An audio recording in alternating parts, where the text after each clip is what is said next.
Crew 11 astronauts arrive in Houston after historic medical evacuation from the ISS.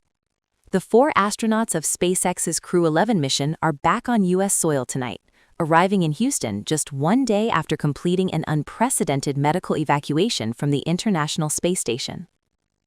NASA astronauts Zena Cardman and Mike Fink, Japan Aerospace Exploration Agency astronaut Kimiya Yui, and Russian cosmonaut Oleg Platonov touched down early Thursday morning, splashing down safely in the Pacific Ocean off the coast of Long Beach, California.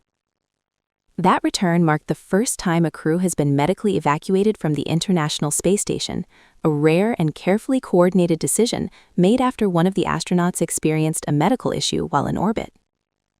Following their splashdown, the 4 crew members were transported to a local medical facility in California, where they spent the day and night undergoing evaluations. By Friday, they were cleared to travel and flown to NASA's Johnson Space Center in Houston, where they'll now begin standard post-flight reconditioning and follow-up medical assessments.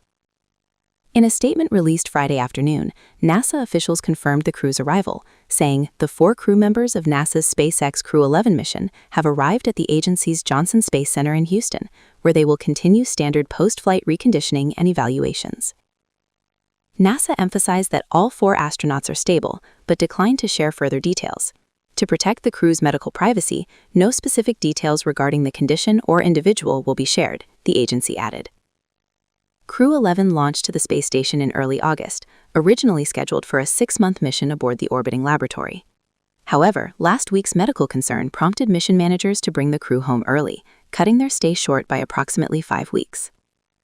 With Crew 11 now safely back on Earth, the International Space Station is temporarily operating with a reduced crew.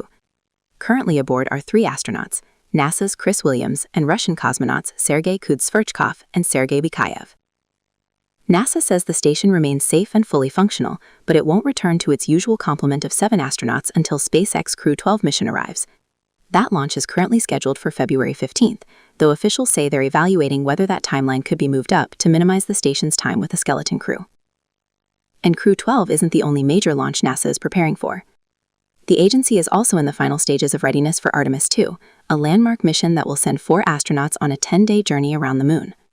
On Saturday, the massive Space Launch System rocket and Orion spacecraft are scheduled to roll out to the launch pad at Kennedy Space Center in Florida. If rollout and testing go according to plan, NASA says Artemis II could lift off as early as February 6th, bringing the agency one step closer to returning humans to the moon for the first time in over half a century. For now, all eyes remain on the Crew 11 astronauts as they recover back on Earth, closing a mission that made history under extraordinary circumstances.